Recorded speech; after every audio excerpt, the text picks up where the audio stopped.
4, era 10, 8h15. Oi. Primeiro, boa noite, Nazito. Opa, boa noite, Neuza, boa noite a todos, Boa boa noite noite. a todas. Boa noite.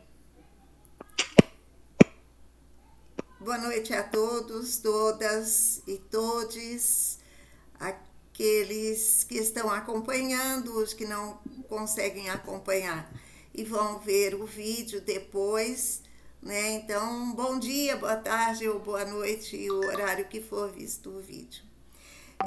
O Núcleo de Filosofia Pan-Africanista da Profib tem feito, né, desde o ano passado, reuniões de estudo.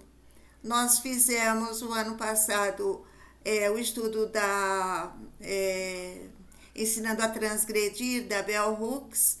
Este ano estamos trabalhando com o livro do professor Silvio Almeida, Racismo Estrutural. Então, já fizemos na primeira aula, né, o professor Aldo fez a apresentação do livro, fez a apresentação do Silvio Almeida e também fez a apresentação do primeiro capítulo. Na segunda aula, eu fiz a apresentação do capítulo 2, Racismo e Ideologia. E hoje nós temos o Aldacir, né, que é o nosso coordenador aqui do núcleo, né, junto com o Nazito, o Aldo, mais a Sônia e a Jodelice, que entrarão daqui a pouco, e o Abel. Então, o Aldacir hoje vai fazer, junto com a Aline é militante próxima à Profib, e ela, além de outras frentes, ela também luta na questão racial. Então, a Aline faz parte do Núcleo de Filosofia Pan-Africanista da Profib e ela se predispôs a estudar esse capítulo 3, que é Racismo e Política. Então, hoje nós vamos ter a explanação da Aline e do Aldacir. Antes, porém, quero dar aqui uma boa noite. Seja muito bem-vinda, professora Deusuíta, primeira vez aqui no nosso núcleo. Está convidada a participar de todas as nossas reuniões, que costumam ser semanalmente, mas agora a próxima será daqui 15 dias, por conta de compromisso assumido antecipadamente pela professora Sônia Lira. Então, ela não vai poder apresentar na segunda-feira da semana que vem. Então, daqui 15 dias será o capítulo 4, que será apresentado pela professora Sônia Lira e a professora Jodelice. E depois o último capítulo será a apresentação do Abel, que faz parte também da nossa diretoria e da coordenação do núcleo. Então, sem mais demora, vou passar a palavra para a Aline. A Aline vai começar, então, a apresentação dela junto com o Aldacir hoje. Tá bom? Aline? Boa noite, pessoal. Bom dia ou boa tarde, dependendo do horário de quem for assistir. Gostaria de agradecer o prazer de poder estar aqui com vocês, com pessoas assim tão experientes na filosofia, na apresentação desse capítulo. Eu dei uma condensada nele em uns 7 pontos do capítulo, com algumas teorias principais que tratam esse capítulo. E aí eu fiz uns cardzinhos para o Instagram, que eu vou aproveitar e compartilhar aqui, para ficar mais fácil para nós visualizarmos e falar sobre essas teorias. Ele fala assim, mas o que é o Estado? Então, as teorias de Estado relacionam-se com a teoria econômica. E as concepções econômicas de racismo, como acontece com a teoria econômica, trazem ainda indiretamente a teoria de Estado.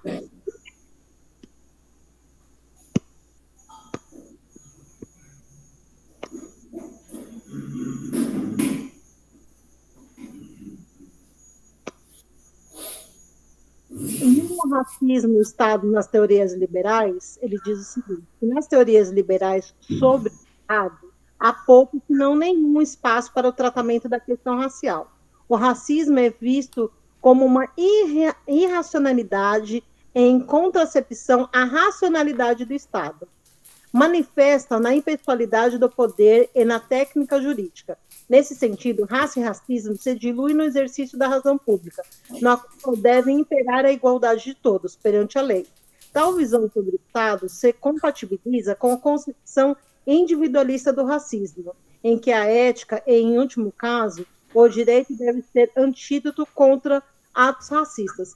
Então, ele quer dizer mais ou menos aqui que seria irracional você falar que existe racismo nesse contexto, que a gente está num Estado que, por si só, essa concepção de Estado colonizador que nós vivemos, ele se diz que não existe racismo, ele é antirracismo, o que não é verdade, né?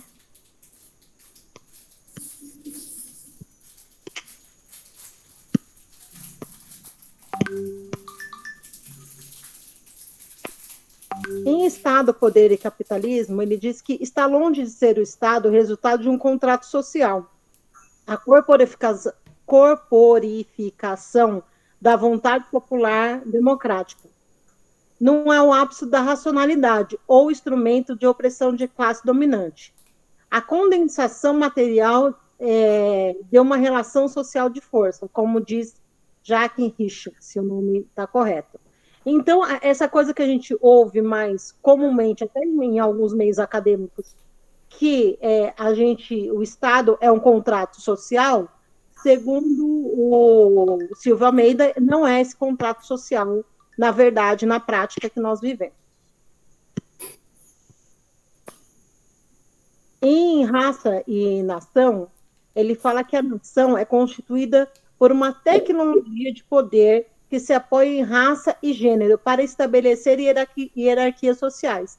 Então, a noção de nação, ela é apoiada nessa teoria do colonizador de Estado, em que ela hierarquiza a sociedade, né, e os gêneros e as raças para dizer que está tudo bem. E tem uma coisa interessante que eu anotei também, que o panafricanismo desempenha uma função primordial na constituição do imaginário de resistência, não apenas em África, mas em todos os países da diáspora africana. E a partir disso, eu queria dizer que é uma honra participar de um núcleo panafricanista da Profib, porque nós somos a resistência, né? Aquilo que se diz que não existe racismo, mas que existe, nós somos racistas, né? Em Representatividade Importa, ele diz que a representatividade pode ter dois efeitos importantes no combate à discriminação. Propiciar a abertura de um espaço político para que as reivindicações das minorias possam ser repercutidas, especialmente quando a liderança for conquistada por um resultado de um projeto político coletivo. E 2, esmaltelar as narrativas discriminatórias que sempre colocam minorias em locais de subalternidade. Isso porque servir para que, por exemplo, mulheres negras questionem o lugar social que o imaginário racismo reserva. Nessa parte ele fala muito da questão de cotas, entre outras políticas sociais, né? Porque as pessoas falam assim, não, tem aquela questão do negro único, né? Você colocou um negro no espaço, aí você fala assim, não, eu não sou racista porque tem um negro. Mas que é importante essa representatividade para as próprias pessoas negras poderem falar sobre si, né? Como um coletivo, não uma única pessoa. Da biopolítica à necropolítica, ele fala que o racismo tem, portanto, duas funções ligadas ao poder do Estado.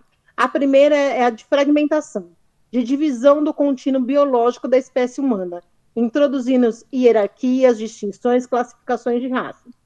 O racismo estabelecerá a linha divisória entre superiores e inferiores, entre os bons e os maus, entre os grupos que merecem viver e os que merecem morrer, entre os que terão vida prolongada e os que deixarão para a morte, entre os que devem permanecer vivos e os que serão mortos. e que se entenda que morte aqui não é apenas a retirada da vida, mas também entendida como a exposição ao risco à morte política, a expulsão e a rejeição.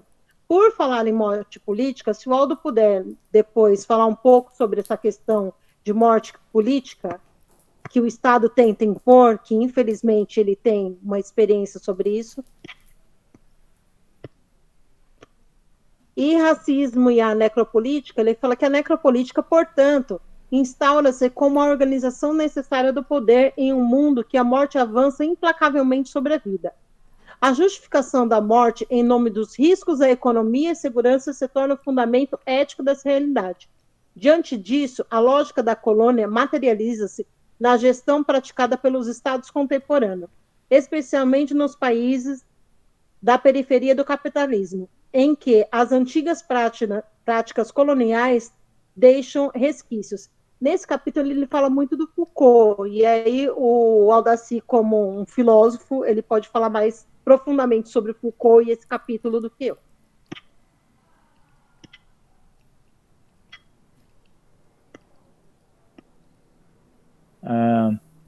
Não, muito bem, Aline. Eu acho que se você puder manter essa tela aí, será muito importante, principalmente essa tela do Foucault. Nós não vamos fazer aquele aprofundamento do Foucault e as relações raciais, até porque, como eu disse, a gente tem algumas dificuldades e essa parte específica do livro do professor Silvio Almeida e do nosso estudo do racismo estrutural, eu até vou sugerir aos nossos companheiros e companheiras que a gente volte nele através de uma live para fazer uma discussão com mais profundidade, principalmente no que tange essa questão da tecnologia e o racismo. Nós estamos vendo a questão da inteligência artificial, dos algoritmos, e eu tenho pensado nesta relação da inteligência artificial, dos algoritmos, com relação à nova tecnologia racista, a racialização da tecnologia, ou seja, colocar a tecnologia a serviço do racismo. De que forma isso? Agora, nós temos visto aí a questão do reconhecimento facial. Usa-se o algoritmo, usa-se a inteligência artificial para focar pessoas, de preferência, pessoas negras, para dizer que elas são criminosas, etc. e tal, e criminalizar essas pessoas. Eu ontem assistia o Café Filosófico com uma pessoa falando sobre essa questão dos algoritmos. Eu achei interessante, mas eu acabei apagando aqui e não consegui assistir de forma tão profunda o debate. Mas nessa questão que a Aline aponta aqui, essa tela, trazendo o pensamento do Foucault, o Foucault colocando forma desse texto em defesa da sociedade, né? Como ele descreve, ele demonstra que o racismo está diretamente relacionado à formação do Estado a partir do século XIX. Então, ou seja, ele faz essa relação do Estado, relacionando o Estado ao racismo desde o século XIX. O discurso de biologização das raças, especialmente a da pureza das raças, denota uma das funções de Estado, Ou seja, como que ele pega e como que nós, deste núcleo, desse pensamento ou dessa entidade, nós estamos traduzindo uma situação, uma coisa que a gente vem discutindo e debatendo a partir da institucionalização deste núcleo, é exatamente para desmistificar aquilo que os filósofos traçaram como justificativa de Estado. Então, ou seja, para nós, esse debate para nós, ele é de uma profundidade ímpar, porque nós estamos demonstrando, a partir desses nossos debates, desses nossos estudos, essa desmistificação, dizer que a filosofia é grega, que a gente continua apresentando para os alunos, para a sociedade, filósofos que são realmente, que justificam a prática do racismo, e quando a gente apresenta a filosofia africana trazendo um outro viés, mostrando de uma outra forma, a gente vai apresentar pensamentos diferentes. Então, quando a gente traz a questão da necropolítica, essa questão da morte da política, né, que nós vamos abrir daqui a pouco, e eu tenho certeza que não é só para dizer aqui, o Aldo, enquanto liderança, ele está sofrendo, né, na prática, agora, atual, ele está sofrendo essa morte política, como nós vimos recentemente aqui no Brasil, e é bem fato, bem lembrado, nós vimos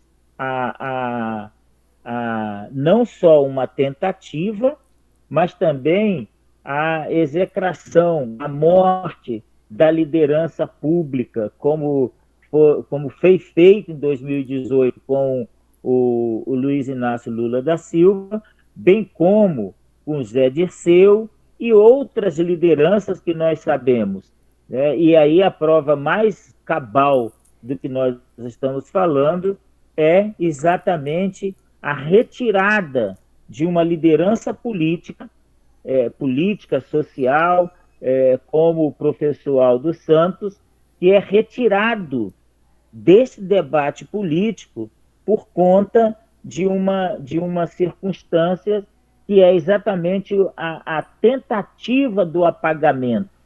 Isso é uma situação que a gente está vendo. Portanto, eu quero dizer a todos e todas que, para nós, é de uma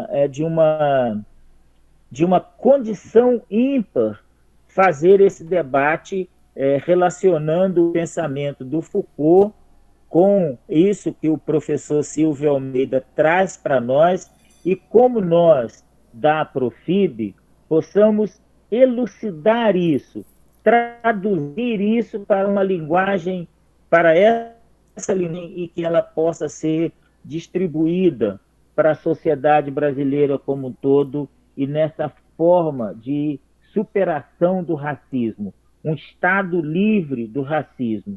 E aí, com essa questão tecnológica, como que nós possamos fazer? O que nós podemos fazer? Usando da tecnologia para que se elimine o racismo e não se propague como está hoje colocado por parte da elite a questão da inteligência artificial e dos algoritmos. Eu penso que esse é um debate que requer uma profundidade muito maior. E não que a gente hoje aqui não teria condição de fazê-lo, mas eu penso que o nosso tempo também é muito exíguo e nós vamos voltar nesse... Eu quero sugerir já à professora Neuza, que é a nossa presidenta, para que a gente possa voltar com esse tema numa live com mais profundidade, com mais tempo, naqueles horários que nós já temos aberto. Podemos seguir?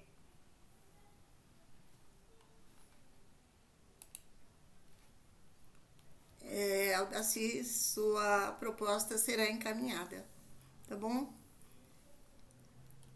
Você Ok. concluiu, Aldacir? Sim, sim, sim. Aline concluiu também?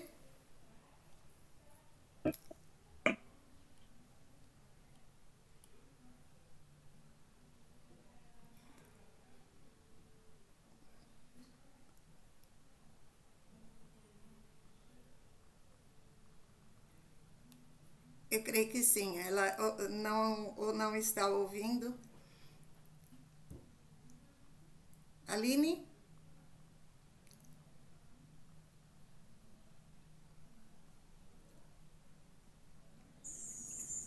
Acho que ela tá tentando responder, Eu acho que Neuza. sim. Tá vendo tá vendo algum probleminha técnico, certamente.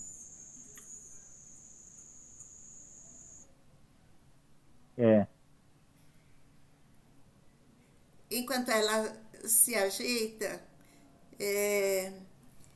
só para esclarecer, nós temos amigos novos hoje aqui, que estão aqui pela primeira vez.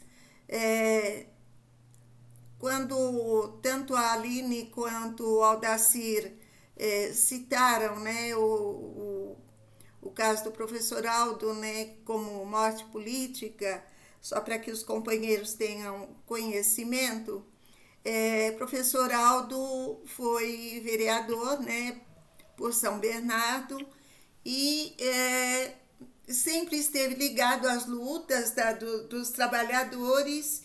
E em 2003, São Bernardo teve um movimento que ficou muito.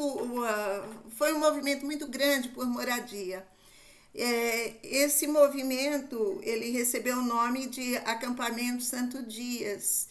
E o professor Aldo, na época, era vereador, e ele, naturalmente, né, como todo bom lutador, né, ele foi ajudar o pessoal a organizar esse acampamento e utilizou a Kombi, que era do mandato, para transportar mulheres e crianças doentes para o hospital.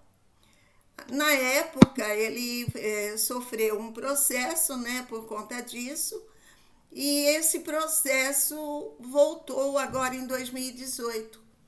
E ele volta numa tentativa que eu caracterizo como lawfare, porque o processo de 2003 ele voltou com uma dívida astronômica e cobrando os seus direitos políticos. Ele teve o seu poder, né, político suspenso por 5 anos, que terminou o ano passado, mas a dívida com a nação, né, com o Estado ficou. E hoje eles estão cobrando essa dívida. Para que os companheiros tenham uma ideia, a dívida está hoje em 1.034.000 reais. 1.034.000, isso mesmo. E, claro, para quem é trabalhador como nós, né, da rede estadual e não tem outra renda a não ser o seu provento, né, de aposentado, é impagável, né? Mas o que eles pretendem? Evidentemente é o silenciamento, né? Impedir a sua volta à política, né? Que ele sempre viveu. A sua luta sempre se desenvolveu no meio político. Então é isso, a morte política que eles citaram é isso, tá? Então acho que é isso, eu acho que o Aldo não vai ficar chateado, mas a história é essa, né? E agora nós estamos aqui nos mobilizando. Quinta-feira vamos fazer uma reunião e discutir como podemos intervir, né? Buscar uma ação para que ele tenha de volta o seu salário. o Banco Central bloqueou a conta dele, inclusive o pagamento, ou seja, ele está hoje totalmente sem, sem os seus valores, né, sem o seu dinheiro, nem mesmo para sobrevivência. Então é isso. Tá? A Aline levantou a mão. Aline? Eu consegui aqui destravar o microfone, que estava com problemas técnicos. Eu gostaria que o Aldo, que é um conhecedor profundo do racismo estrutural e do Silvio Almeida, falasse um pouquinho sobre justamente essa questão da morte política, que não é só tanto da questão da morte, da crueldade de mortes como a da Marielle Franco, mas também como a exposição ao risco de morte, também é um tipo de morte, como a morte política em casos parecidos com ele.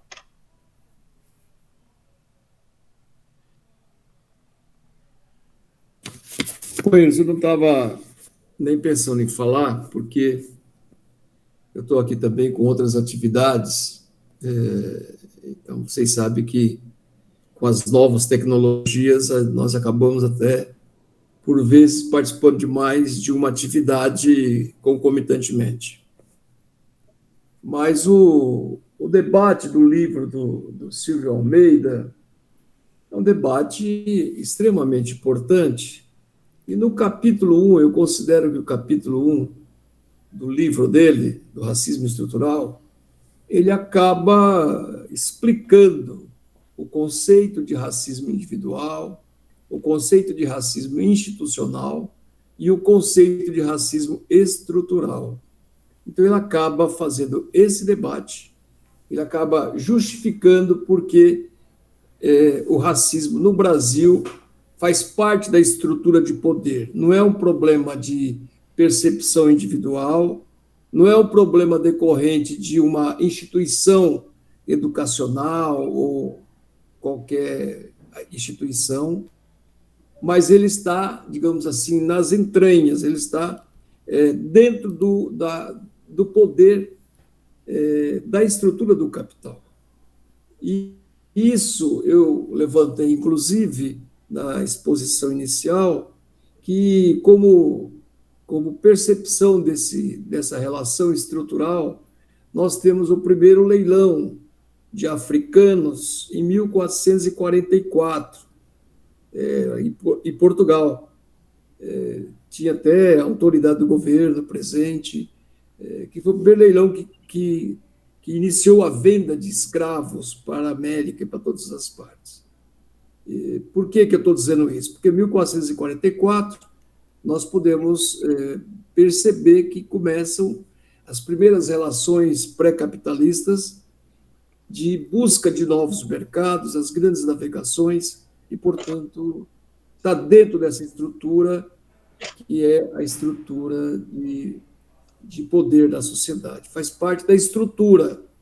Assim como a luta, eu também caracterizo, assim como a luta das mulheres, também não é uma luta isolada, é uma luta estrutural. A estrutura da sociedade coloca a mulher nessa condição de submissão. Né? E, portanto, isso cria, digamos assim, anomalias das mais profundas, porque as pessoas não estudam. E esse debate do racismo estrutural, ele traz um debate que o Silvio Almeida não nega, que é o debate de classe. Né? Ele fala dos antagonismos existentes. Os antagonismos que nós conhecemos são os debates, né, de interesses antagônicos entre o capital e o trabalho. E, portanto, ele trabalha com essa categoria, mesmo que de forma bastante secundária, mas dá para perceber isso nessa atividade.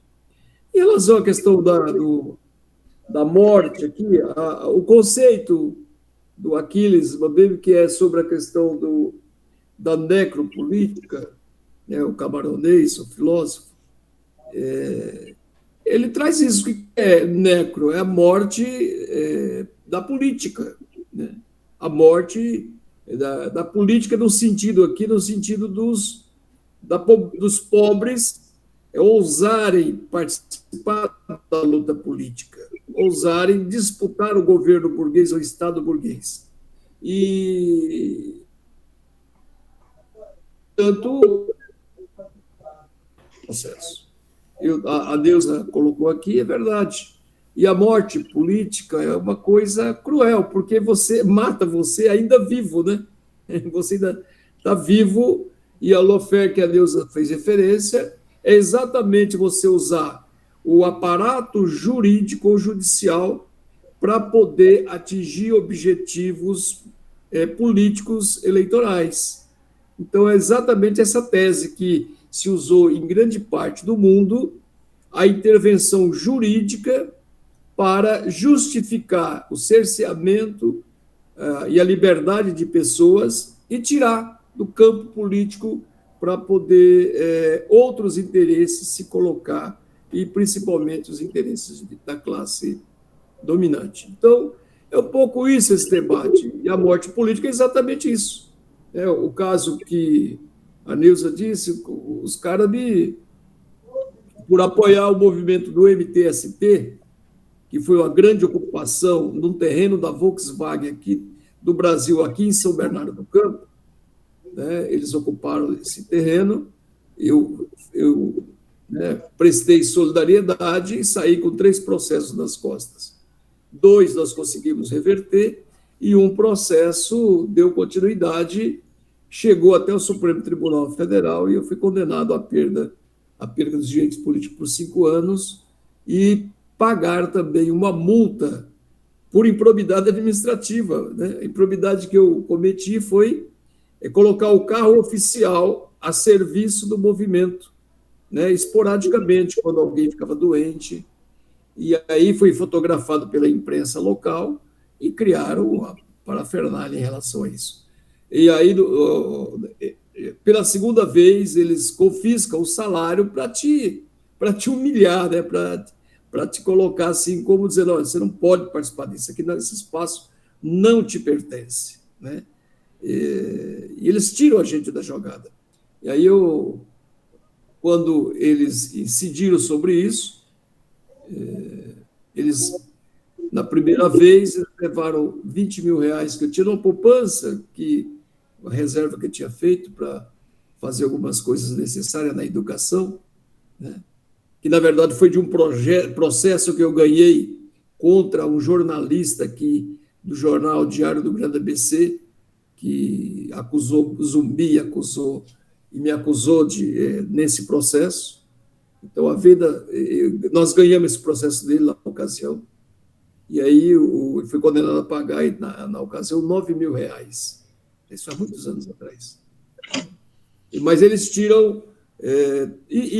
inclusive sequestra o seu salário, né? O salário de trabalho, isso é proibido por lei, né? Mas os caras não estão nem aí com a lei.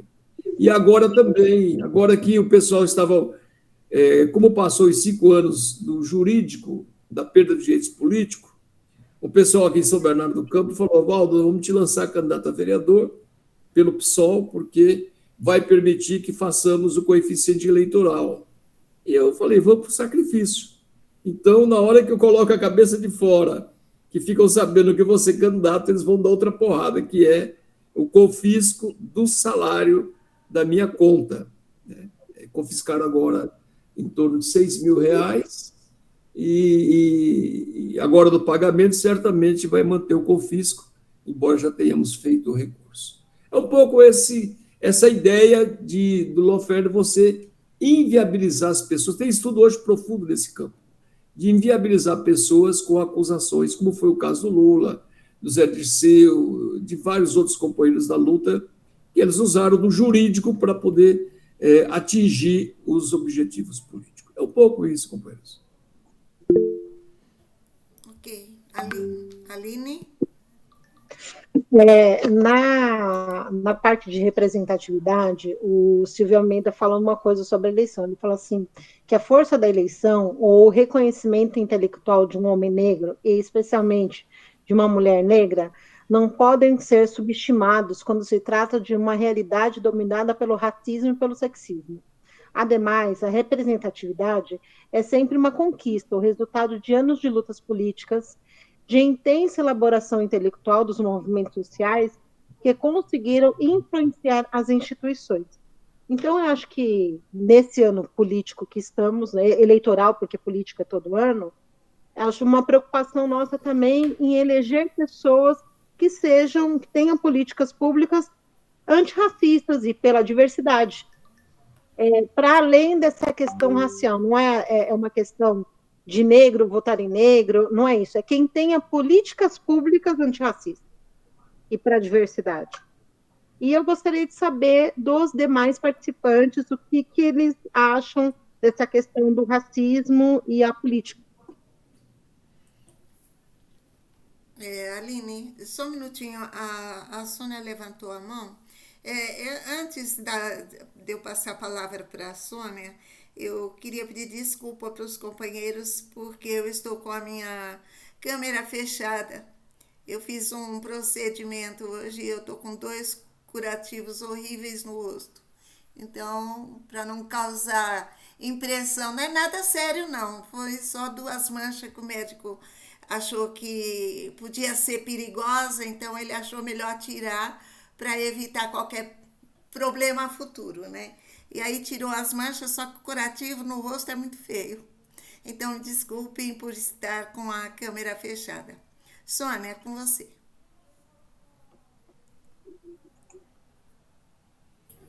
Boa noite a todas e a todas, né, e a todos. Bem, eu só queria, primeiramente, elogiar a apresentação, né, da Aline. Eu não sei se eu a conheço, não sei se te conheço, Aline, mas... A Aline esteve conosco na outra aula. Ah, agora sim, agora chegou. E Preto Lindo, né? Excelente apresentação. Esse livro do Silvio Almeida, ele é muito instigante, né? Ele está bem apropriado mesmo para um momento eleitoral, como diz a Aline. Ele traz essa pegada do momento eleitoral e para a gente discutir, né, também a nossa posição enquanto pretos, pardos e brancos dentro dessa luta contra esse racismo estrutural, né, que afeta no campo político, no campo pessoal, em todos os campos, as nossas vidas, né, somos atravessados por ele. Bem, mas além de elogiar o conteúdo explicitado, né, e trazendo isso para a discussão, antes de mais nada, eu quero dizer a Aldo que eu estou aqui na Paraíba, mas eu fico impressionada, Aldo, com a sua capacidade. Ela é política, ela é verdadeiramente política, porque você entende todo esse massacre, toda essa necessidade de apagamento, né, da sua vida enquanto pessoa, desse silenciamento da sua voz, e mesmo assim você está aqui com a gente, discutindo no plano teórico, né, tudo o que acontece, de como a gente pode redimensionar essas práticas desumanizadas e bárbaras, né, que acontecem no campo político. Parabéns para você, amigo. Eu fico muito feliz de verdadeiramente estar diante de um político, porque é muito fácil ser político com muito dinheiro e ter, assim, a cara lavada para as coisas mais atrozes possíveis. Mas ser um verdadeiro político por convicção, por ideal e por luta realmente para uma sociedade onde o racismo estrutural seja redimensionado, seja abolido, é preciso ter muita hombridade, é preciso ter muita certeza, é preciso se olhar no espelho e olhar para si e dizer, eu estou no caminho certo. Eu acho que você faz isso comumente, porque Mexer com o salário não é fácil. Tem uma dívida astronômica que é fruto de um silenciamento, e você é consciente disso, todos nós, também não é fácil. E você seguir firme, ordeiro, lutando, cara, eu te daria o prêmio Nobel, viu? Se tivesse, se eu pudesse dar aqui, eu te daria, cara. Sinceramente, eu te daria. Mas que bom te conhecer, para saber que é possível a gente continuar na luta, porque tem pessoas como você. Então, eu ainda tenho que ler essa questão da necropolítica, né, que vocês trouxeram hoje. A gente precisa estar muito atento, né, porque a vida humana e a vida do homem, da mulher preta, né, do adolescente e da criança, ela a todo momento aqui dentro da nossa sociedade é colocada numa condição de futilidade, porque na realidade a escravidão, no meu ponto de vista, ela ainda não está superada. Eu não sei para vocês, mas eu vejo a escravidão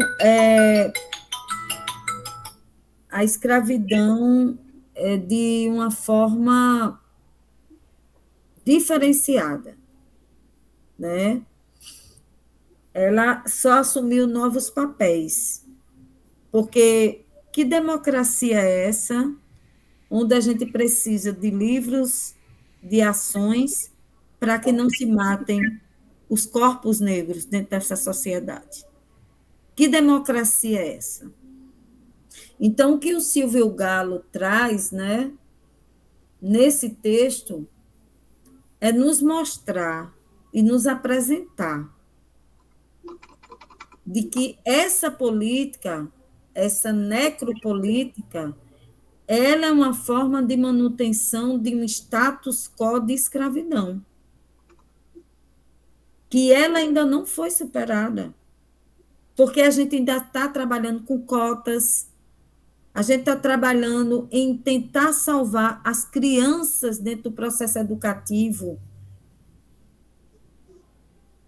dessa violência, desse racismo estrutural, de salvar os adolescentes, os adultos,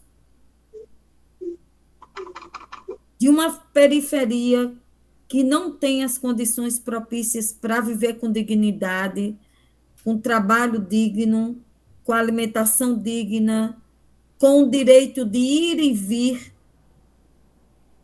Eu já disse e repito, eu tenho uma mãe, eu tenho uma amiga que é baiana, e não por ser baiana, mas por ser negra, preta, e ter um filho preto, e não ter medo de dar as condições, porque ela tem as condições materiais para dar um celular, uma bicicleta ao filho, e tem medo para ele não ser confundido com um ladrão, porque uma pessoa preta com um celular bom ou com uma bicicleta boa, principalmente um adolescente, é visto como ladrão, e não como alguém que tem condições de ter aquele bens.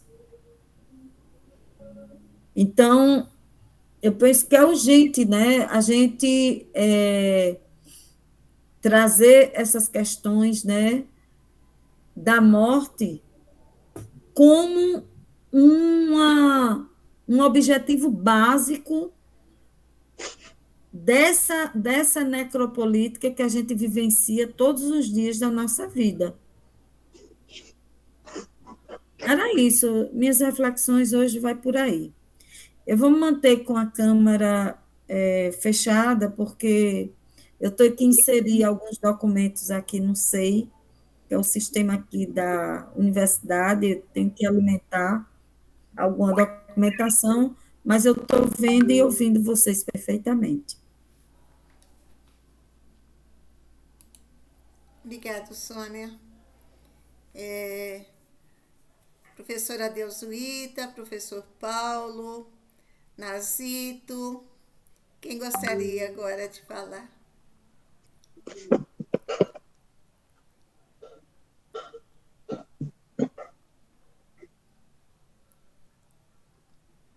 Nazito? Pode, Por favor. pode ser, Neuza. Bem, bom, antes né, de fazer um comentário sobre o texto, eu gostaria de prestar a minha solidariedade, né, ao companheiro Aldo. Eu só, desculpe-me, eu só vim entender essa perseguição, que eu sabia que era uma perseguição, mas não estava, eu acho que eu não acompanhei muito bem as conversas no grupo, e aí, enfim, eu estava, de fato, precisando entender melhor como foi essa história, não é? Como desencadeou, e aí o Aldo resumiu, e deu para entender, e assim, não me surpreendeu, apenas, claro, como a companheira Sônia, a gente fica impactado, a gente fica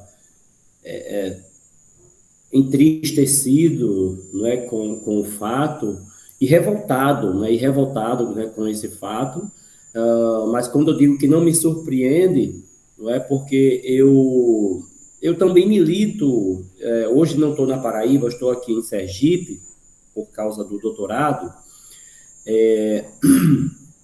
mas a gente quando está na militância política, a gente vê muito essas coisas, esse tipo de atitude desumana, injusta,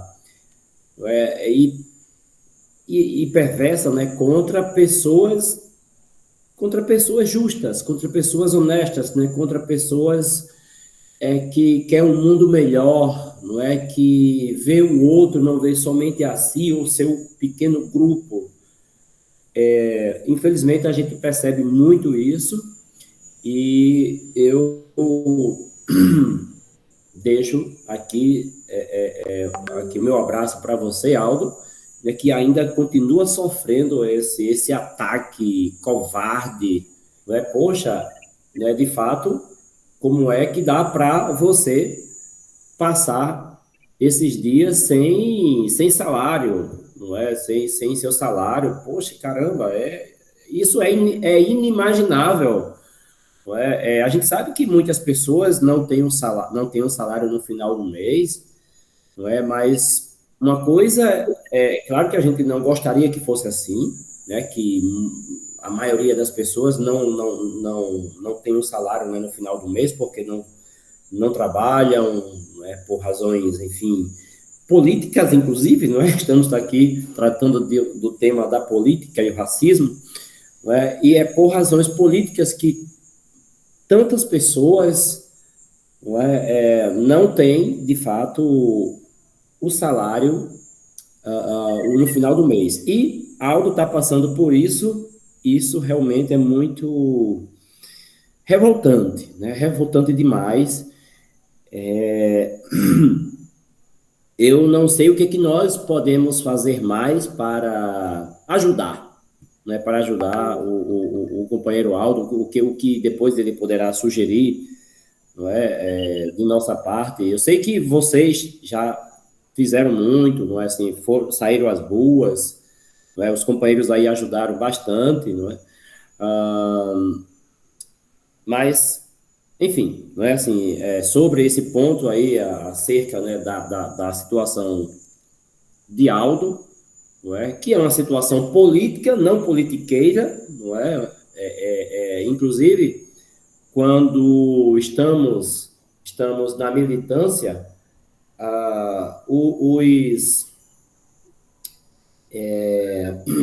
os governantes em geral, né, principalmente de município, de estado, não é, em geral, os secretários,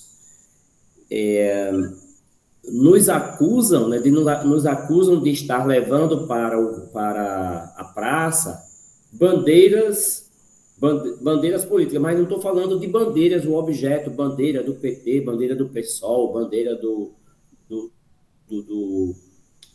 PSTU, etc. Eles dizem que nós não devemos falar em política como se nós não fôssemos políticos, como se nós não vivêssemos numa sociedade que é política, como se nossas relações sociais não fossem política, né?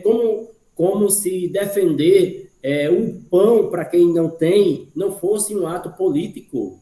Poxa, essas pessoas ou são burras mesmo, né? Ou são idiotas, ou se fazem, não é? Porque não é possível, né? Assim, eu estou falando de uma questão muito simples, não é? Que é a política, que não é só isso, não é? A política vai além disso, além desse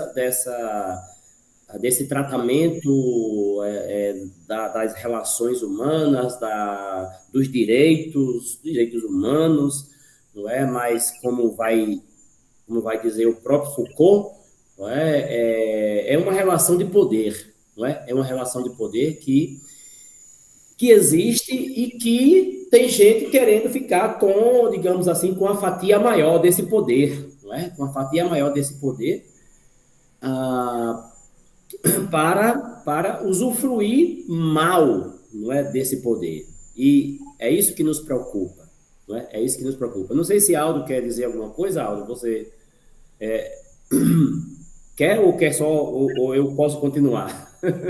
Não, pode continuar. Eu tô sendo bastante grato à fala da Sônia sua, mas estou ouvindo atentamente, mas está indo bem, muito bem. Obrigado. Bom, obrigado. Então, a minha fala, né, sobre a sua situação foi essa, né? Eu realmente me solidarizo, presto a minha solidariedade a você, não é? E a sua família, né? Eu creio, né, que sua família tem sofrido também por conta disso. E, enfim, não é, né, como, assim, eu fico aqui procurando aqui uma saída. Digo, meu Deus, poxa, nós não somos não somos super-heróis, né, para poder pegar o vilão e dizer, olha, você está errado, você está fazendo mal. Enfim, existem as formas corretas, né, de fazer isso, não de forma concreta, mas abstrata mesmo, no campo das ideias, né, no campo da educação, no campo da ética e da justiça, né, Mas, assim, o texto, né, eu assim, peço até desculpa, Neuza, e a todas e todos. Eu não li todo o texto, esse capítulo do Silvio Almeida, não é? Mas isso porque eu estou, claro, aqui focado em outras leituras, mas é claro que essa leitura do Silvio Almeida me interessa demais. Até porque, assim, eu vou até dizer aqui, eu vou até confessar uma coisa para vocês, embora esteja sendo gravado, mas eu não posso ter medo do que eu vou dizer, né? Como eu estou trabalhando um tema que está inserido na filosofia africana, meu caro Preto, né? A minha temática é sobre a Maat, tá? A Maat, lá no Antigo Egito. Na verdade, o meu tema central, o meu tema correto o conceito filosófico da Maat e sua repercussão nos dias atuais. Quando eu fiz... Na verdade, eu comecei com outro tema. Vocês sabem que quem já fez pós-graduação sabe que a gente acaba mexendo muito no projeto, remexe e recebe sugestões do orientador, dos colegas, etc.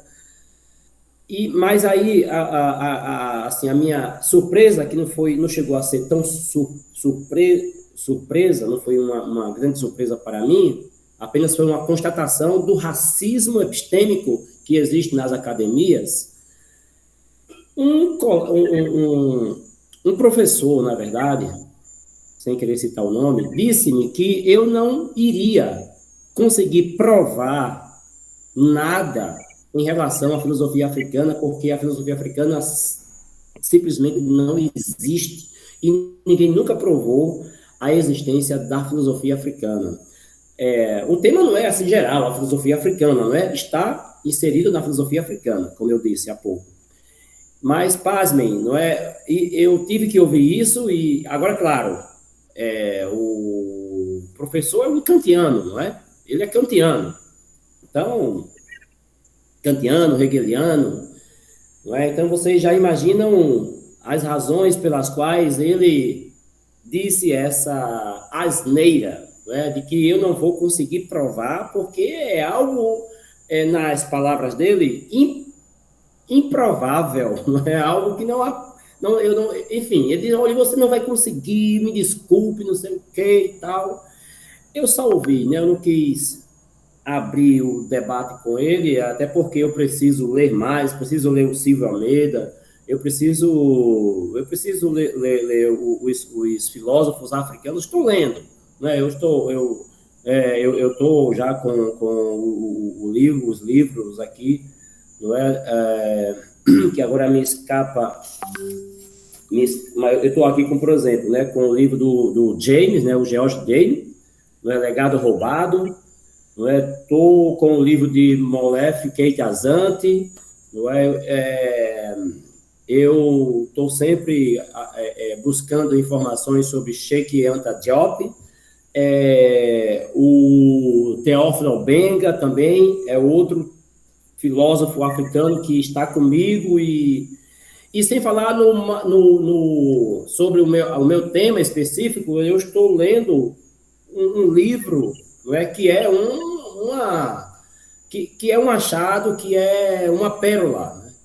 Que é aquele livro, né, do Karenga, né, Maulana Karenga, sobre a ética maatiana, não é? É um livro, não sei se vocês conhecem, esse livro não foi traduzido, ele está em inglês, não é? O Maulana Karenga, não é, fez uma descrição da Maat, inclusive, né? Ele faz ele aprofunda o tema da Maat, não é? enquanto divindade, depois enquanto princípio filosófico, enfim. Mas eu não vou aqui aprofundar o que eu estou aqui trabalhando, não é? Porque não é o meu, não foi para isso que eu vim, que eu comecei a falar.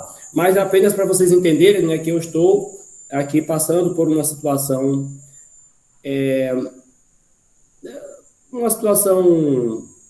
como é que eu diria, né? Não sei se nós podemos chamar isso de racismo, não é? Racismo de racismo, uma situação de racismo, mas eu estou levando, não é?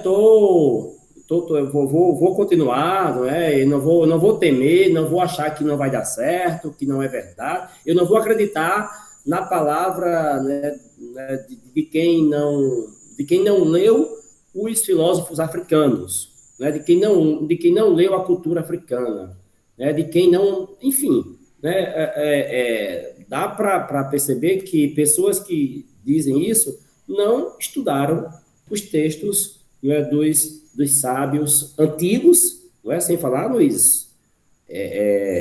no Imhotep da vida, né? No Ptahotep da vida, que deixou textos escritos, né? O Ptahotep, considerado um filósofo egípcio, um vizir, não é? Mas o Estado, né? Como disse aqui o Silvio Almeida, né? O Estado moderno, os Estados modernos, né? Modernos alimentaram o racismo. Não é? O Estado nazista, né? A Alemanha nazista, os Estados Unidos antes de 1963, a África do Sul antes de Nelson Mandela, não é? Enfim, esses estados e tantos outros alimentaram o racismo, desenvolveram mais o racismo, produziram mais racismos. E não é à toa que a sociedade, como um todo, ela sim ela vai se ela vai se compor, né, digamos assim, né, de racismos, né, de um ambiente racista, de um ambiente em que se coloca uma classe que é inferior e outra superior, não é? Eu considero essa a ideia mais basilar, né, digamos, mais básica e ao mesmo tempo mais clara sobre o racismo, não é? Que é ver o outro como inferior, isso em todas as instâncias, em todas as áreas da vida, enquanto existe uma suposta classe dominante, né, que é superior, branca, etc. Mas assim, eu concordo aí com quem já falou, né, que nós podemos combinar, agendar, né, para aprofundar ainda mais essas leituras, né, do Silvio Almeida, né, que é um texto, né, que também eu quero e preciso aprofundar, preciso ler mais, não é, para me acercar dos conceitos que ele vai deixar aqui, não é, ele fala que nesse capítulo, né, em especial o capítulo 3, né, ele divide, né, o capítulo em 4 partes. Ele vai apresentar os aspectos conceituais, né, de Estado, depois vai falar da relação entre Estado, nação e racismo, vai analisar o problema do racismo e vai tratar da relação, já na quarta parte, né, da relação entre Estado, racismo e violência. Portanto, assim, de fato, é um texto que nos interessa, que me interessa, não é, para eu me acercar desses conceitos e entender ainda mais e melhor o contexto do racismo e a existência, digamos assim, a sua continuidade, né, a sua persistência, a persistência do racismo entre nós. Era isso, Neuza, que eu ia falar e acabei falando. Obrigada, Mazito. Parabéns pela sua coragem, tá, de estar num ambiente tão eurocêntrico e desafiando, né, com a filosofia africana. Mais uma razão para a gente torcer muito pelo seu doutorado, tá? E ficamos aqui felizes de ver a sua persistência, tá bom? Obrigado, Neuza. Então tá. Só assim, eu não fiz isso, né, mas vou fazer agora. Apresentar as pessoas, né?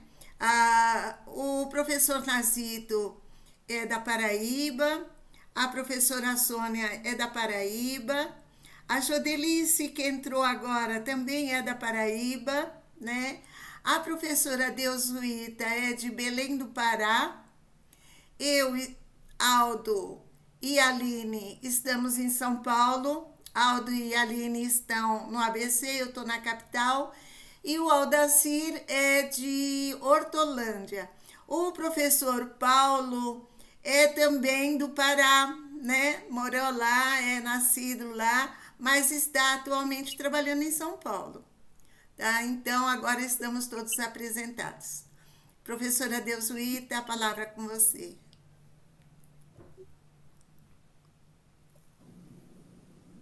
Boa noite a todos. Tomar uma águazinha primeiro. Muito bom estar aqui. Estou um pouquinho rouca porque Belém está muito quente, muita chuva. O clima fica muito pesado, mas vou conseguir falar.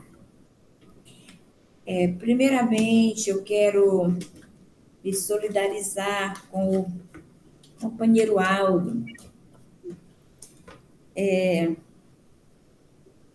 No momento dessa situação em que ele está passando, mas quero compartilhar também aqui na minha rápida fala que hoje, atualmente, mesmo já há alguns anos, desde a criação dos conselhos escolares e já na sua aplicação a partir da nova LDB, no final dos anos 90,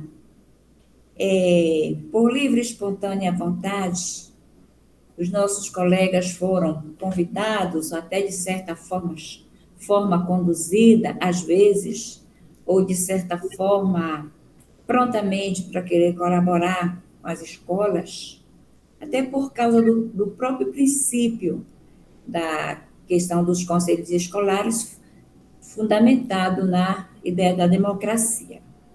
Então, o que eu gostaria de dizer é que muitos, no decorrer do tempo, se encontraram e se encontram também, ainda hoje, em situações, sofrem processos jurídicos, né? Porque quiseram, ou às vezes foram, de certa forma, influenciados a colaborar gratuitamente pela sua escola. E essa realidade que eu levou e leva ainda muitos dos nossos colegas a situações, a perderem muitas vezes também seu salário, porque com muita rapidez as secretarias de educação direcionam o seu nome para o Ministério Público. É claro que a situação do nosso companheiro Aldo é muito mais séria, porque envolve muito mais valores. Então, assim, sofremos porque vivemos ao lado de colegas que muitas vezes diziam o seguinte: eu só quis ajudar, eu só quis fazer o melhor, e acabei sendo punido. E aí dá para fazer uma relação aqui, mas antes de mais nada eu gostaria de dizer ao Aldo, colega, companheiro, o que nós pudermos fazer, eu estou à disposição para o que pudermos fazer para estar ao seu lado nesse momento, estaremos. Porque os amigos estão juntos nos momentos de alegrias e de dores. Como o Nazito falou, achei interessante a fala dele, né? O que nós pudermos fazer, estamos juntos. Então, pode contar conosco. E eu quero fazer uma relação muito rápida aí, olhando aí o texto que estava na tela, eu peguei aqui a ideia da lógica da colônia, né? A lógica da colônia, fazendo uma relação da questão do racismo e a lógica da colônia. Infelizmente, esta é uma herança que mancha a nossa sociedade desse racismo, que eu chamo racismo, não apenas discriminatório, mas um racismo de eliminação. É uma eliminação contínua, que a nossa democracia ainda não deu conta de poder, pelo menos, melhorar, dar uma certa qualidade de vida nos brasileiros e brasileiras.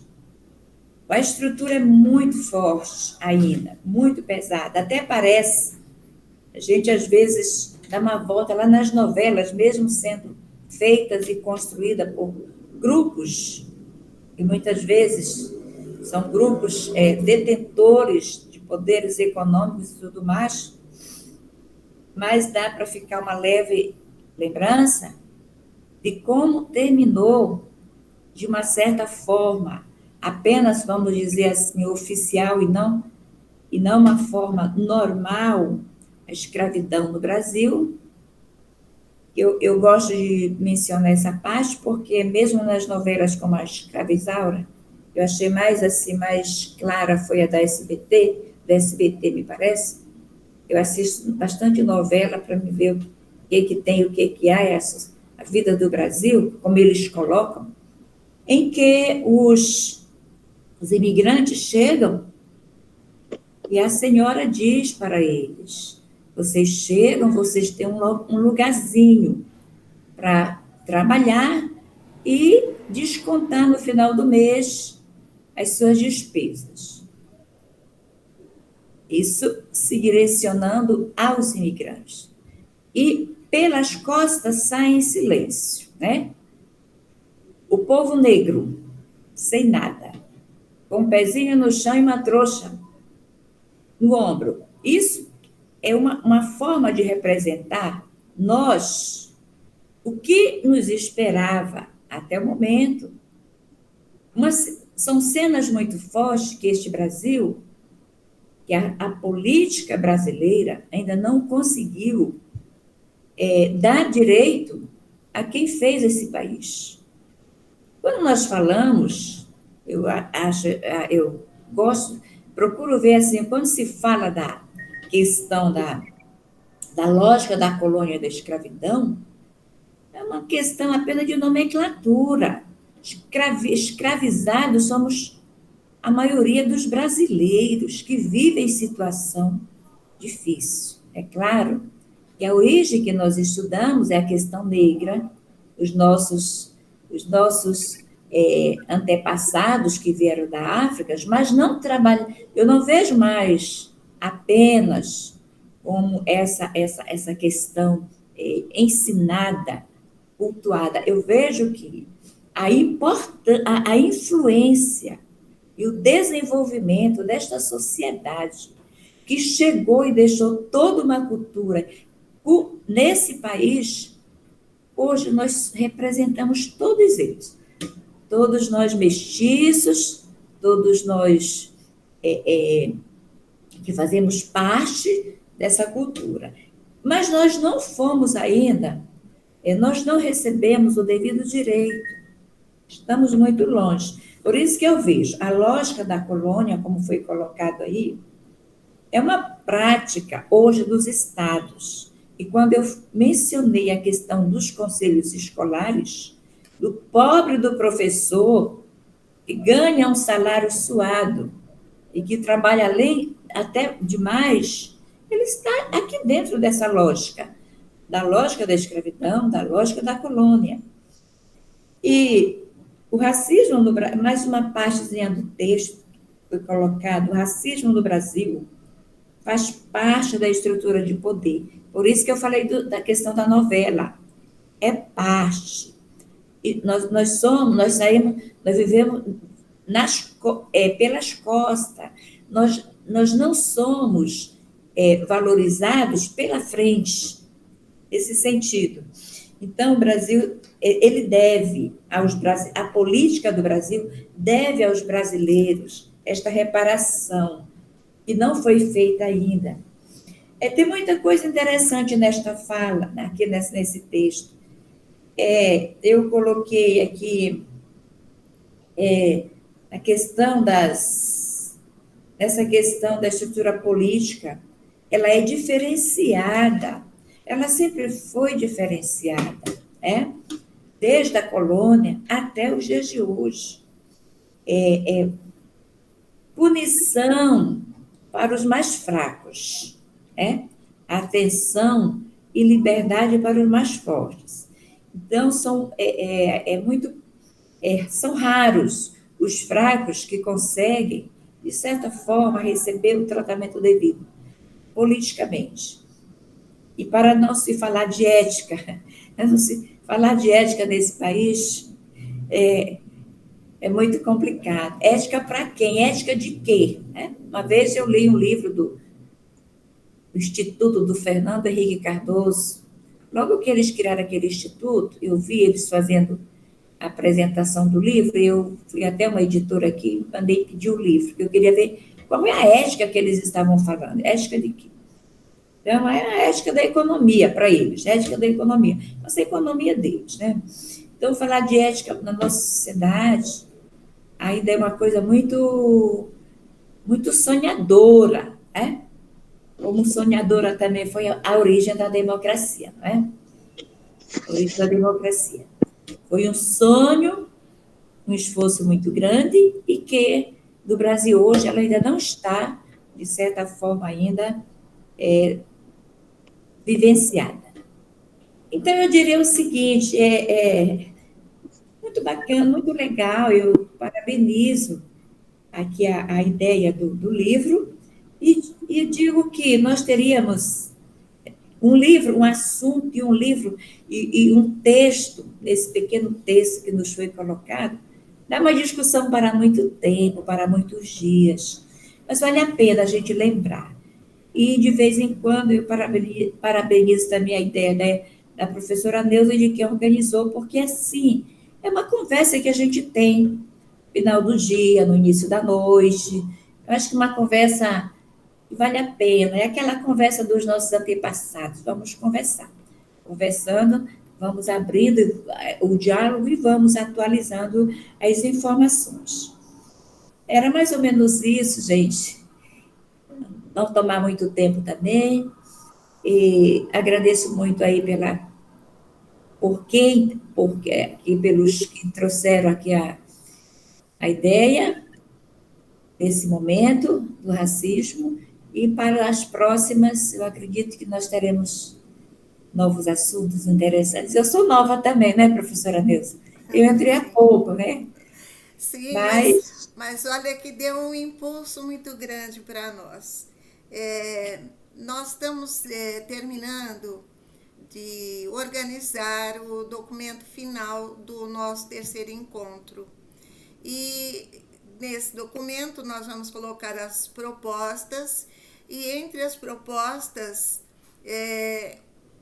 nós discutimos na última reunião da diretoria a sua proposta de discutirmos também a filosofia indígena, né? Ok. Não sei se é esse o nome, mas eu acho que sim, né? Filosofia indígena. E aí nós vamos terminar o livro, né, do Silvio Almeida, pretendemos terminar ainda nesse mês de junho, mas já vamos pensar numa obra que fale da filosofia indígena.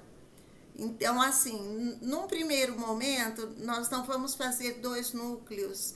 Nós vamos discutir aqui, né, o núcleo da filosofia pan-africanista, mas também vamos discutir a filosofia indígena.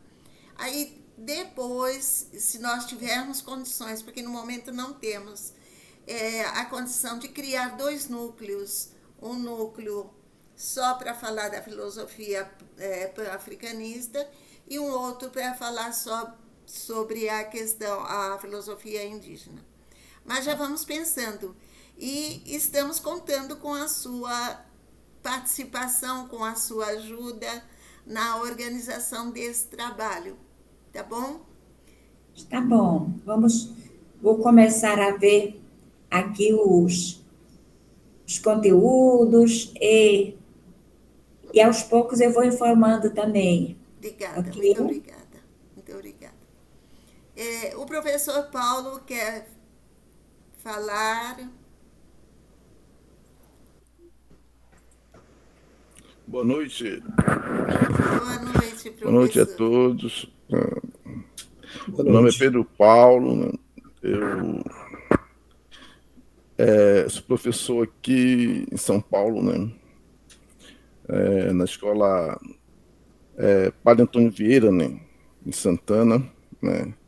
Eu também estou acompanhando o grupo, né, há pouco tempo, né? Mas né, a intenção, né, a permanência, né, no debate, porque eu acho que nesse momento é super importante, né, trazer toda essa complexidade, né, da atualidade, né, no ambiente que nós vivemos, né, principalmente quando você está, né, dentro no interior do estado, né, lidando, né, com uma população diversa, né, também com um processo extremamente burocratizado, né, também, né,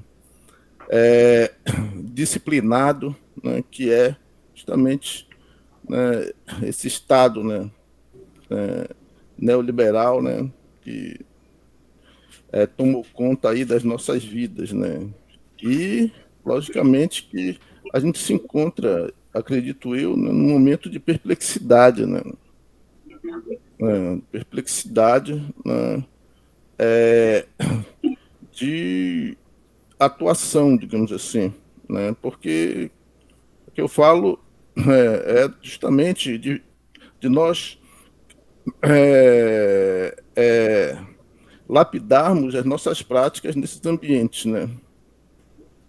O que é que nós fazemos, né? O que é que nós fazemos, né? E é justamente eu acredito que esse suporte, né, teórico, né, que o grupo, né, a Profib está disponibilizando para que a gente possa, né, tentar entender nesse panorama, né, estrutural, né, ou superestrutural da sociedade, né, e esse panorama também micro, né, das nossas atividades, né, é super importante, né, que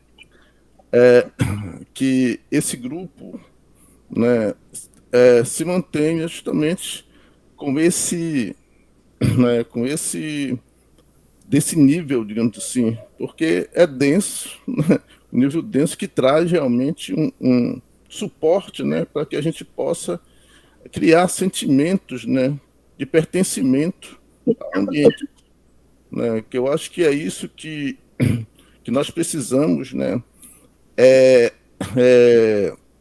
reestruturar, né, dentro justamente dessas várias, né, possibilidades, né, de princípios que estão surgindo, né, que os colegas aí, né, o Preto Lindo, o Nazito, né, que vocês estão trazendo, né, como um suporte teórico para entender justamente, para que nós possamos pensar justamente essa nossa prática, a nossa relação com o outro no ambiente, né, em que existe ali, né, uma população, um povo, né, e que a gente conhece um pouco da história desse povo, nós fazemos parte disso, né. Logicamente que quando nós falamos das grandes estruturas, principalmente as grandes estruturas, né, que travam também esse conflito, né, de ideias, né, e esse conflito de práticas, né, no Brasil atual, né, nós muitas vezes não conseguimos visualizar, né? Inclusive existe uma dificuldade, né, de se trazer para o debate político, né, principalmente dos grandes partidos, trazer, né, essa temática como sendo, né, um microcosmo, né, de todo o processo, né, de, de, de embate, né, de conflito, né, dentro do campo social e econômico, e muitos, né, dos companheiros, né, da esquerda também não aceitam ainda, né, fazer, né, esse debate como sendo um debate necessário para que nós possamos, né, mudar as nossas práticas, né, no interior dessas instituições, né, instituições públicas, né. Nós sabemos que o Estado não vai fazer uma revolução, uma transformação, mas nós estamos ali, entendeu, para justamente atuar no sentido, né, de fortalecer uma mudança, né, e a gente sabe que a mudança né, ela muitas vezes eu não vejo assim, tô um pouco pragmático, entendeu, em relação a essa situação, né, quando eu vejo os nossos partidos, né, quando eu vejo, né, as nossas centrais, né, sindicais, né, não trazendo esse suporte mesmo lá né, no, lá no ponto, né, lá na ponta, né, digamos assim, lá na ponta, que é o professor na escola, na sala de aula, entendeu, se debatendo ali com essa situação, né. E o texto né, do Silvio Almeida, né, ele traz uma nova perspectiva, né. Eu já tenho na minha biblioteca, só que eu não o li totalmente de uma forma assim, de uma leitura estrutural para entender realmente, né, os elementos que ele traz, né, para que nós possamos também incorporá-lo, né, nessa visão macro, né, econômica, né, de que forma isso se dá, né, de que forma isso, né, como isso pode ser, né, incorporado, né, a nossa ação, né, política, digamos assim, né, do dia a dia, né. Mas assim, o que eu quero deixar aqui, né, é que eu estou me sentindo contemplado, digamos assim, né, com a realização desse trabalho, que é justamente para nos dar, né, esse suporte, né, teórico para discutir as questões presentes, porque isso né, é um retrato da nossa realidade que nós precisamos, né, nos apropriar. Né, e também deixar minha solidariedade aqui ao companheiro Aldo, né, em relação a essa situação, né, que ele está sofrendo, né? E a gente sabe que o poder, né, quando ele é incomodado, né, quando o poder é incomodado, de alguma forma ele né, como a gente vê aí muitos companheiros, né, militantes mesmo, né, dos movimentos de esquerda, né, que sofrem, né, represália, né, do grande status aí, do status quo, né. E a gente viu aí nos últimos anos esses processos acontecer, né, mas eu acho que o fortalecimento desses grupos de resistência, porque eu considero o professor, né, como um ato de resistência ali na sala de aula, né, e esse grupo também, um grupo também, né, de resistência, né, a todo esse movimento que a gente está sofrendo. Né, e espero que nos próximos encontros eu possa contribuir melhor, né, mas vou fazer uma leitura mais, né, aprofundada do texto para poder também me apropriar, né, desses conceitos e procurar também contribuir da melhor maneira possível. Muito obrigado aí pelo espaço. Obrigado. Muito importante as suas palavras. E, na verdade, são incentivo para nós, né? Saber que aquilo que nós nos propusemos, né, está dando algum resultado. Isso é muito bom e impulsiona a gente, né, a fazer mais, querer sempre fazer mais. Professor Pedro Paulo e professora Deusuíta, eu acho que vocês não estão no grupo de WhatsApp do núcleo. A professora Deusuíta, eu tenho certeza que não. O professor Pedro Paulo, eu não tenho certeza se está ou não no núcleo de filosofia pan-africanista. Ah, não. Posso não estou, mas tudo bem, incluir pode você, sim, tá? lógico. Posso? Isso, pode sim. Tudo bem. Então tá bom. Posso te incluir, Deusuíta? Pode sim, professora Neuza. Então tá bom. Esse grupo a gente pretende, né, postar, né, só material que faça referência ao estudo realmente, né? Mas às vezes entra outras publicações, né? de preferência, né, como já existem outros grupos, e quem está no grupo do núcleo também está em outros grupos, então a gente pede que privilegie, né, publicações que façam referência ao nosso estudo, tá bom? Eu vou colocar lá uma mensagenzinha lá no grupo e adiciono então vocês dois lá, tá bom? Tudo bem. Jodelice, Obrigado. Você quer falar alguma coisa, Jodelice?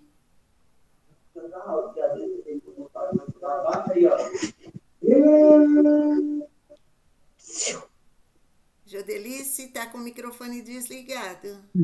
Não, cheguei, Opa. cheguei. Boa noite, eu estou meio apressada assim, cheguei aqui ainda agora. Aí estou tentando pegar as coisas aí do que estão discutindo, né? Boa noite para vocês, boa noite, pessoal. E assim, por conta do trabalho, eu estou com meus horários um pouquinho complicados para participar, né? Chegar a tempo. Aí eu, por enquanto, não vou poder ainda me comprometer, né, com o grupo de estudo. E, assim, hoje quem foi a apresentação e qual vai ser a próxima que eu tinha, era eu e a professora Sônia, que a gente tinha também que socializar um capítulo, né? Eu acho que já é a próxima reunião, né? É isso? Sim, é a próxima, daqui 15 dias. Pronto, eu vou me organizar. Eu acredito que aí na próxima, eu acredito que eu vou fazer o possível para chegar de 8h30 e tentar fazer alguma socialização também com a professora Sônia. Eu vou combinar com ela, acertar. Tá bom. Vai ser sempre esse horário de 8? Ou foi hoje? Eu acho que favorece, né? Favorece para você e para a Sônia, né? Você por conta da escola, né? A Sônia sempre tem reunião nesse horário. Pronto, aí eu me organizo que daqui a 15 dias para ver se eu entro pelo menos de 8 horas, sair um pouquinho mais cedo, chegar mais cedo para fazer alguma coisa e dar continuidade, né, da nossa socialização. Ok, obrigada, Jodelice. Sobre o livro, o texto, a questão, você quer comentar alguma coisa?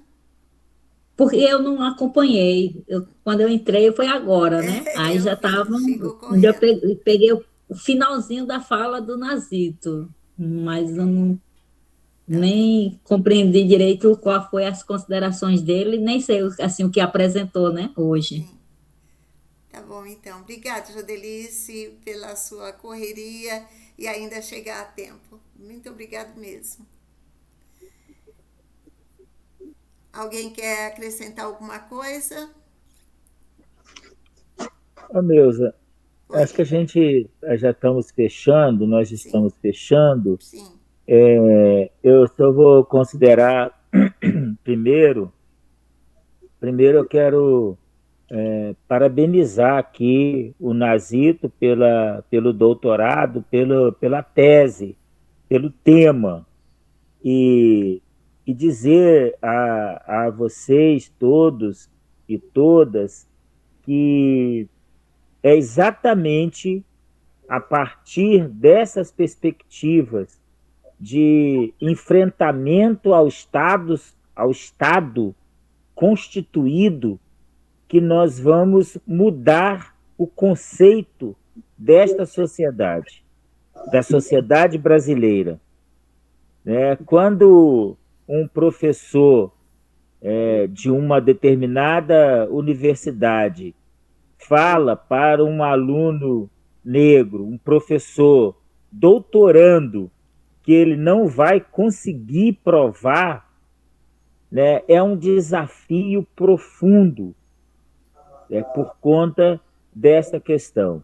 Então, o Nazito já fez ali menção a alguns autores africanos, principalmente o Cheikh Anta Diop, que mostra literalmente um outro conceito de sociedade, né, e dentre outros tantos. E eu penso, Nazito, que este núcleo, a Aprofib como um todo, como uma instituição, ela busca fazer esse debate na sociedade brasileira de pan-africanismo, mostrando a filosofia africana e como o que nós já fizemos, que estamos fazendo, de colocar no Congresso Nacional uma emenda constitucional de fazer com que a filosofia africana seja ensinada nas escolas, desde os seus primeiros passos até ao doutorado e pós-doutorado, como é o caso seu, da Sônia e de outros e outras que estão estudando. Então, isso é importantíssimo para este núcleo e para a Aprofib. Eu parabenizo a sua atitude, o seu empenho e digo a você que este núcleo e esta instituição sente-se honrada com a sua participação, a sua presença e esse debate lá nesta universidade. Então, seja bem-vindo, axé para todos nós. E com relação ao acontecimento hoje com o professor Aldo, é importante a gente dizer que o sistema opressor brasileiro, ele faz isso. E é importante lembrar que Aldo é um homem que se coloca na sociedade brasileira como um professor que debate a questão do racismo estrutural, debate essa questão e ele sofre por conta disso. Digo a vocês que o poder, ele é realmente extremamente opressor. E por essa questão, só para a gente entender, agora no dia 21 de maio, eu fui ao mercado comprar 1 quilo de feijão, como disse aquela música da Beth Carvalho lá atrás, mas eu fui comprar 1 quilo de feijão, que é um feijão especial, porque era meu aniversário, eu ia fazer um caldo de mocotó e fui comprar 1 quilo de feijão manteiga. E quando eu passei o cartão para pagar R$16, o dinheiro não saiu. E eu não sabia por quê, porque eu tinha dinheiro na conta. E eu fui até o banco para saber. E lá estava um bloqueio judicial nas minhas contas, até na conta poupança. Então, eu estou com bloqueio judicial que se alguém depositar R$1 na minha conta, eu não posso sacar, enquanto não resolver a questão do bloqueio judicial. Então, eu imagino, o dinheiro caiu na minha conta, entrou na minha conta, eu não posso sacar, não posso pagar, enquanto não entrar com desbloqueio judicial dessa conta ou esperar que ele desbloqueie automaticamente depois de um certo tempo. Mas eu quero dizer o quanto isto é humilhante para nós. Como que isso é feito, né? E é a questão do sistema, do poder que faz isso conosco. O poder judiciário oprimindo cada vez aqueles que estão embaixo, porque eles observam caso a caso. Não, o juiz vai lá e manda bloquear a conta sem saber que aquela conta é para você comprar a metformina do dia seguinte ou o remédio contra a bete, eles não querem nem saber. Então, eles não querem saber se aquele dinheiro é para você comer. E esse é o sistema. E aí a gente vai aprofundar o debate, logicamente que com a questão do grupo que a gente já criou, da anistia, e vamos ver como é que a gente consegue fazer tudo isso. Portanto, essa questão aqui a nossa solidariedade ao companheiro Aldo, mas também nós temos que buscar um mecanismo prático de resolver essa situação, de anistiar de fato o companheiro dessas acusações que são inverídicas, inverdades, mas eles usaram como forma de necropolítica, de estar aí tirando do companheiro a possibilidade de militância, de atuação e até de fazer as coisas acontecerem tanto na cidade de São Bernardo quanto no Estado e no Brasil. Axé a todos nós e vamos em frente. Obrigada, Aldaci. Aline? Eu gostaria de fazer as considerações finais sobre o racismo estrutural mesmo. Esse livro do Silvio Almeida, gente, é apaixonante. Acaba virando um livro de cabeceira e de consulta para várias atividades que tem a ver com racismo e às vezes não, viu? O livro saiu tanto de consulta que às vezes nem tem a ver com o tema, mas te dá um link de coisas que tem, de conceitos que tem no livro. Se vocês quiserem, depois eu posso, depois que a Neuzinha colocar a Deusuíta e outra pessoa, acho que é o Paulo, no grupo, eu posso compartilhar esses cards que eu fiz esses cards para rede social. Mas, como ele tem um número de página, até para nós, como cientistas, fica mais fácil achar no livro depois, o assunto, pelo menos, né, do que folhear o livro inteiro.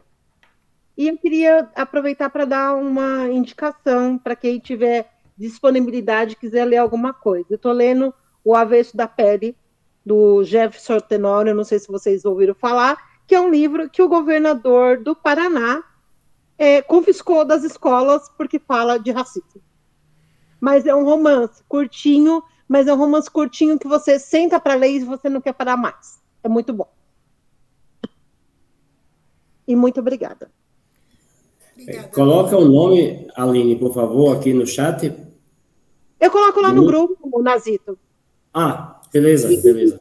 Você falou com um comentário breve. Inclusive, nesse livro do Racismo Estrutural do Silvio Almeida, aliás, tenho grande admiração pelo Silvio Almeida, mais como acadêmico, principalmente como acadêmico, né? Como ministro também, mas principalmente na atuação dele acadêmica, porque como ministro eu não vejo ninguém que fez algum grande ato assim que a gente tenha grande admiração, pelo menos eu, né? Não tenho grandes admirações por nenhum dos ministros. Ele fala sobre essa questão cultural, dessa coisa do exótico, né? Do cultural, do acadêmico, que tem a ver com o que o seu orientador te falou absurdamente. Então, até no livro do Silvio Almeida tem essa fala. Mas aí eu coloco lá tanto o outro como esses cards, se vocês quiserem card dos capítulos anteriores, eu também coloco. E aí, depois que for fazendo as outras falas, os outros encontros, eu coloco cards dos outros encontros. Ok, Aline. Só uma pequena correção. Não foi o meu orientador, foi um outro professor de disciplina. Mas tá. é isso aí. Obrigada. Aldo, quer falar alguma coisa? Quero só agradecer a solidariedade dos companheiros e das companheiras e dizer que não tem arrego. A luta vai continuar e não tem conversa, entendeu? Nós sabemos que nós nascemos e, como dizia o Lula, depois que passou de 5 anos já é um milagre estar vivo, entendeu? Principalmente nordestino, sou do Ceará. Então, nós temos compromisso com a nossa luta. Não é uma coisa comum, é uma coisa de compromisso de vida mesmo. Então, vamos continuar de cabeça erguida, lutando até as últimas energias da gente, tá bom? Muito obrigado. Valeu, Axé. Nascemos preto, né, Aldo? O Aldo não faz propaganda, mas eu faço propaganda. Foi lançado recentemente, esse mês, maio, né, Aldo? O livro que é a biografia do Aldo. lutar como é o nome, o título, Aldo? Lutar é preciso. Lutar é preciso. Isso.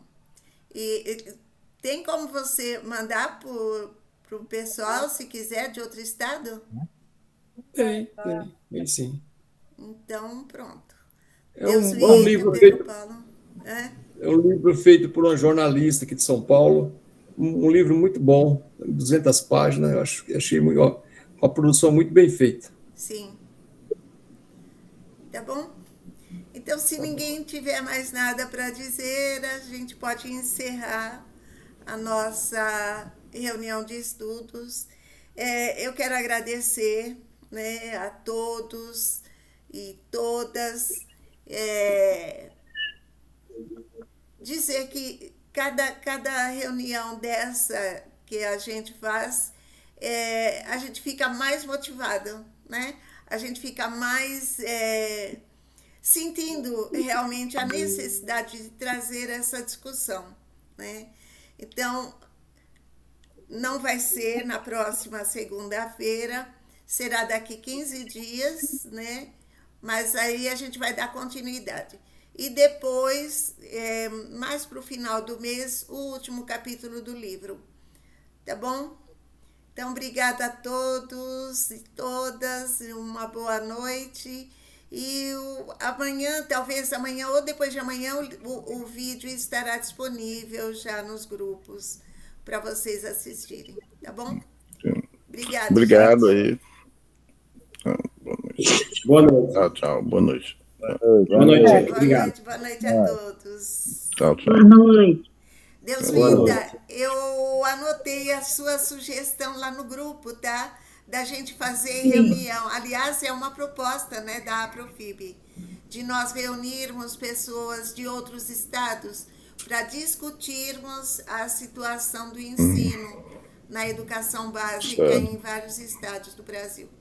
Tá bom? Assim que a gente arrumar um tempinho para organizar esse encontro, a gente já publica lá no grupo, tá bom? Tá bom, tá ótimo, professor. Tá. Boa noite, gente. Boa Tchau. noite. Boa noite. Tchau. Tchau.